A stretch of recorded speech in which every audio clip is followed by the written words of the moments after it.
What if I told you that you could influence the lives of families in Houston who have escaped political persecution and who are now flourishing in Houston? Families like Maribel's. Maribel, her husband Armando, and her two sons Jefferson and Stephen are originally from Honduras, where Maribel and Armando were police officers fighting against gang violence. They had to flee their home country overnight due to many death threats. Maribel's husband has been struggling with mental illness after almost being killed in Honduras and being detained at a Texas immigration detention center for 10 months, separated from his children and wife. Maribel came to our organization, Neighbors in Action, distraught and scared.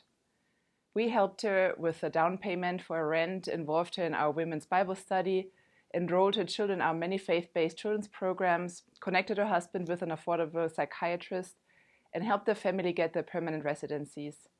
5 years later, she's a powerful community leader and serves on the Neighbors in Action board of directors.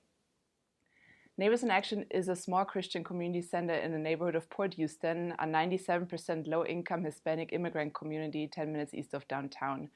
We're close to the Ship Channel. And we offer spiritual education programs 7 days per week for all age groups and are now 2 months away from opening a larger community center. This space will allow us to impact 3 times as many families in need. However, to grow, we need to increase our annual budget. Currently, only 1% of our revenues come from businesses. Do you have any ideas on how to involve businesses in the Port Houston area and larger corporations around Houston? Then join me for coffee. We all know someone who has a special need and is cared for by a well-intentioned but stressed caregiver. They typically have cultural differences, language barriers, and a range of chronic disabilities. These are just a few of the many challenges that our clients face daily. People with disabilities often experience the death of a parent, a medical emergency, or other tragic events to obtain the support they need. Then they are thrust into a new situation without planning at the time of crisis.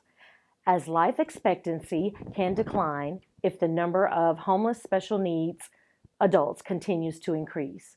This forces the community to take a hard and critical look at the existing long-term care system and its effectiveness in ensuring safety and stability for our clients. At the New Ability Health Center, we promote and protect the people with special needs and intellectual and developmental disabilities. We overall seek to improve the continued and worsening crisis of unmet needs, such as care coordination, medical needs, and long-term housing.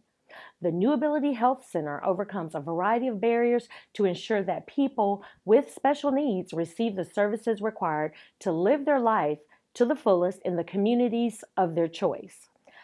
I'd like to ask you to be a part of our expansion and building of a new campus with age-in-place housing and continued programming. We are in need of people who can assist us with a financial strategic plan. I look forward to meeting you and hearing your ideas.